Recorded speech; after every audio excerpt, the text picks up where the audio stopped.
Good afternoon, and thank you. I must first say that it's a real honor to be here today. I've been blown away by the experience so far, all the way from landing at the airport and then going, being received, and then having a lunch.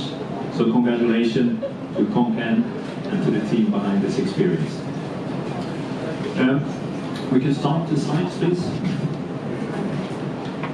So, driving and scaling the BCG ecosystem. In the name of transparency, I'll start off by saying that I come in with a baggage of around 100 kilos of carbon dioxide today, flying in. I'm wearing fast fashion. My shoes are probably made of skin. I'm not sure how those animals were treated before the shoes were being made for them. So I'm not really walking the talk here or what I'm going to talk about today. But my blessing, and I hope my redemption, will be the talk I'm having here and being part of this ecosystem that's being created here. Lars Sverison is my name. I have backgrounds within the different sustainability aspects. I'm also an entrepreneur.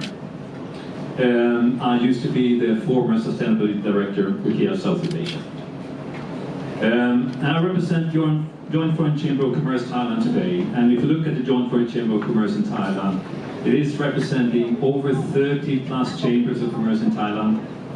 It's a total within the chambers 9,000 companies, and you can look at it's a big chunk of the Thai trade. So the impact, the possibility of the impacts that this network can do is quite tremendous, and it's a willing network that want to be part of the journey that Thailand is doing.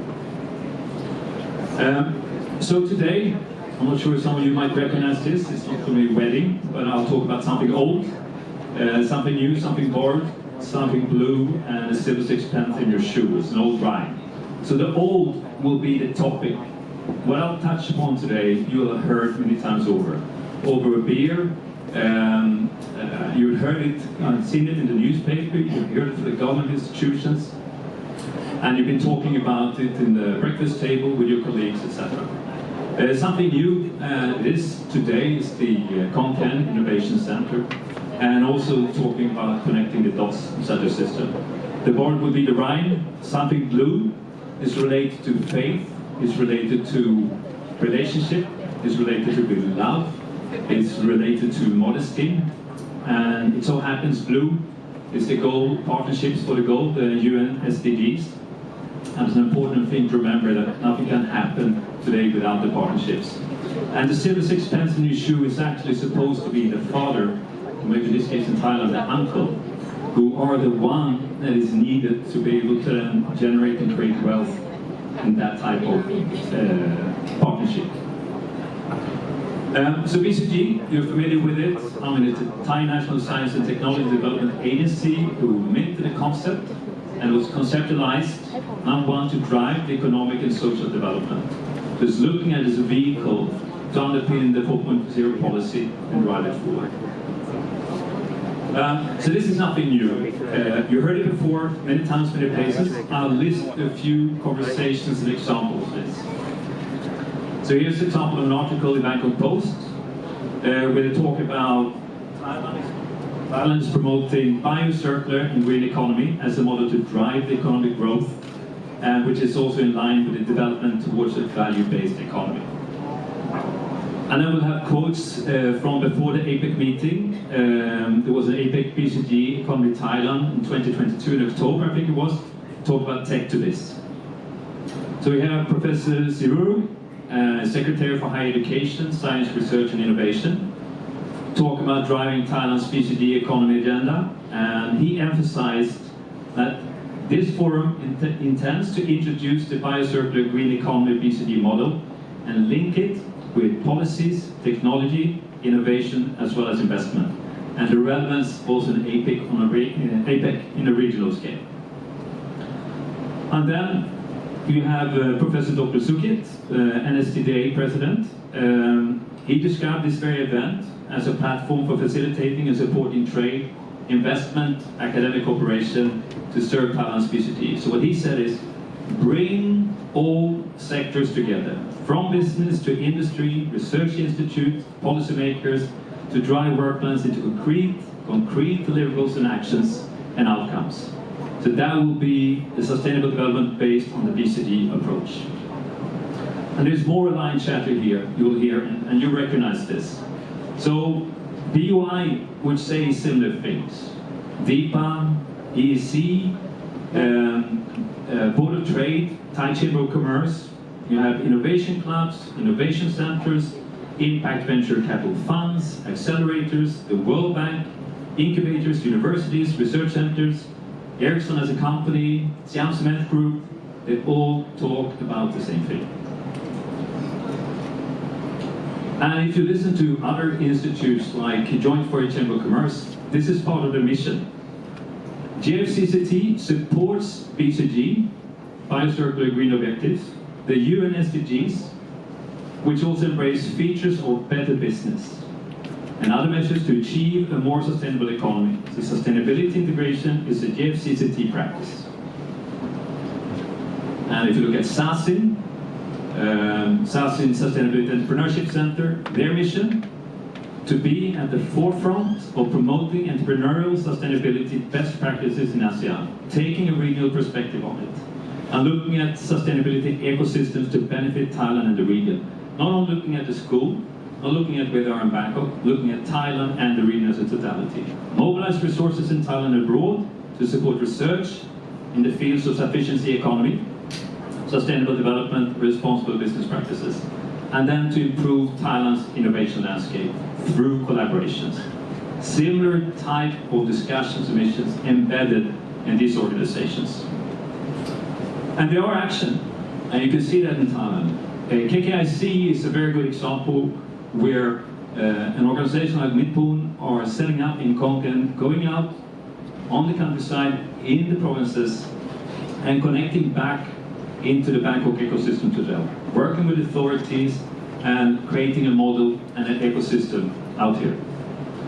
And here we have is a fresh photo, I think, with Gavin, and also the Khon Kaen Innovation Center there in the background, where we are right now. But what it is in Thailand and what you can see is a scattered landscape. These types of systems and ideas are distributed around. You will find them in any universities around Thailand. You will find it in Chulalongkorn. You would have the same discussions with DTAC innovation centers. So rather than having a comprehensive connected landscape, you have a distributed landscape, competing on the same resources taking place. And you can also see on the innovation landscape of Thailand. Thailand is not, despite it has all the possibilities of being a leader in innovation and doing that, but it's falling behind and falling back other countries like Indonesia, Singapore, Vietnam, Malaysia, even Philippines. If you look at from 2015, when Thailand was about 40% of the total landscape when it comes to unicorns and startups, to today, 2021, to 3%, and see how the development has been from the other parties. So Thailand has a concentration of power. It's got a concentration of economic power, as you know, concentration of human power, and concentration of physical power in Bangkok. And these dynamics could either be an opportunity or a threat, the possibilities on both sides. But if the dynamics of powers and there's a fear of letting go of authority, you wouldn't have the collaboration and the networks you would need in order to create the ecosystems that's required. So what impact startups or entrepreneurs or small medium-sized enterprises, foreign or local development are looking for is an inclusive, distributed access and transparent access to capital, to network, to mentors, incentives, subsidies, grants, institutional support, a corporate venture capital, corporate collaboration markets, even physical space, co-hub locations, training, academia, applied research. And they're looking for it because they can't access it themselves. Some parties centered around those with decentralized power structures, they have access to it, they can get access to the capital. But if you're looking at for a distributed center like in Phuket, Southern Thailand, etc., it's difficult for entrepreneurs, for the universities to have same access to capital and the network that they need. So having access to this in a system or in a platform, an ecosystem, that would allow for innovation and focus on business development for entrepreneurs, and then scaling impact innovations and solutions. that is not taking place to the scale it could do.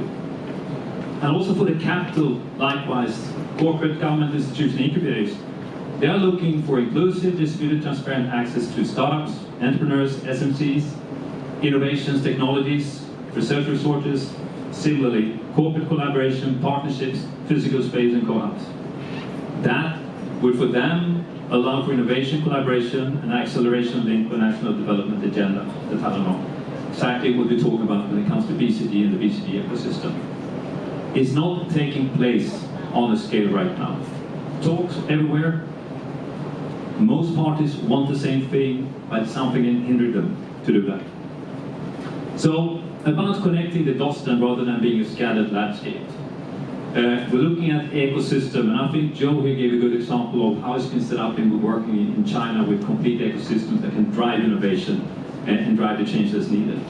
And we know that the power of the business and the partnership between public and private could drive lasting scalable change with a positive impact.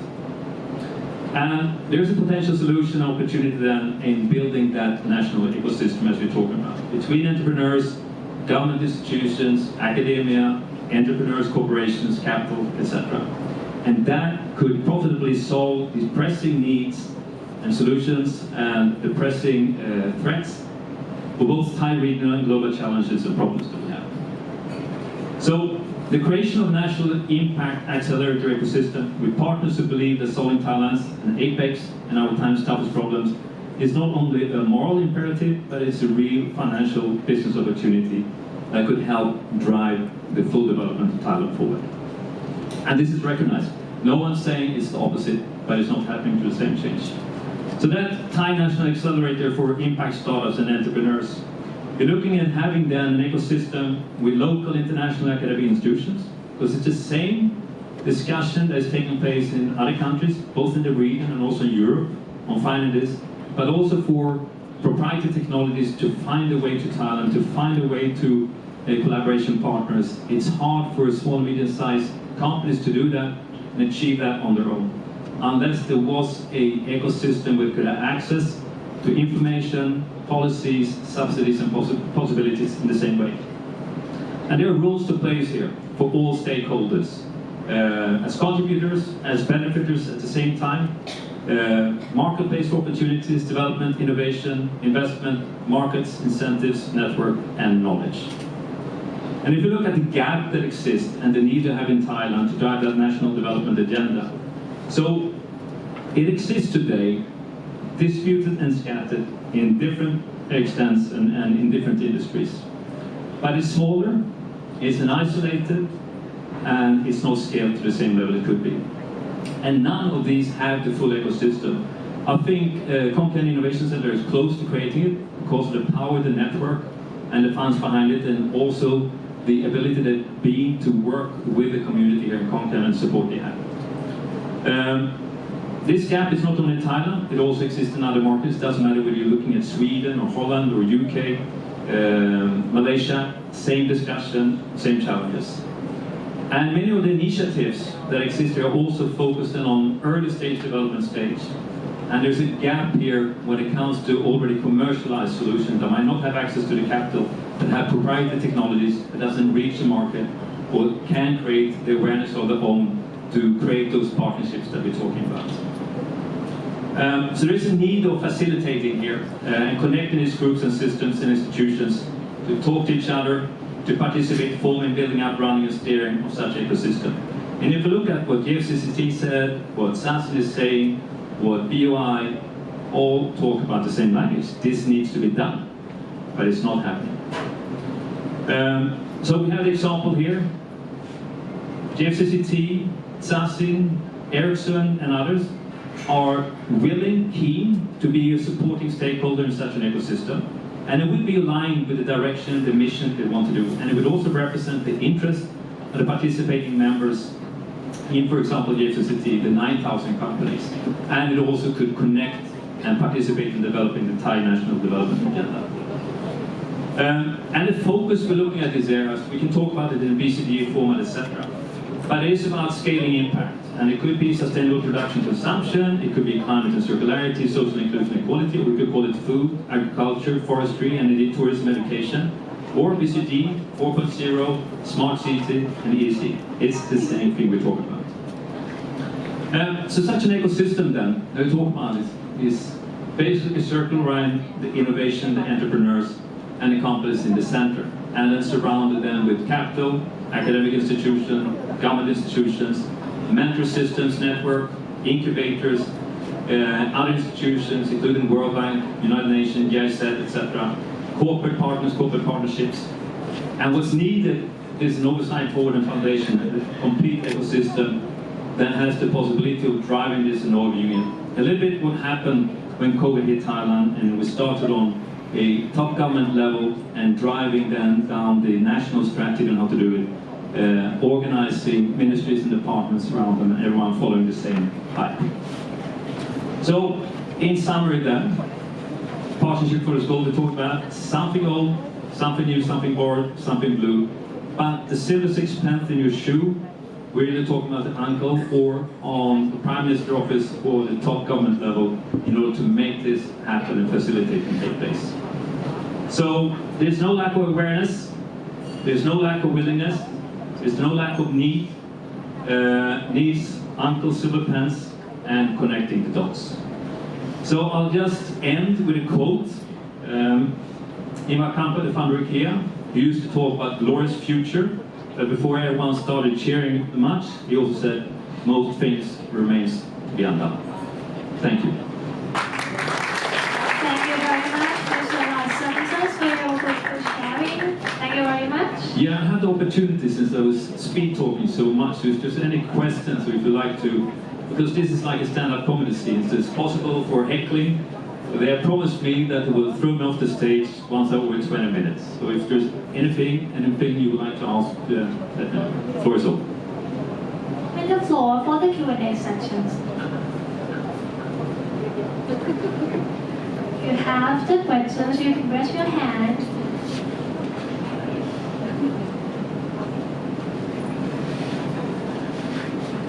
And we have the microphone for you to ask the questions to Mr. Lars.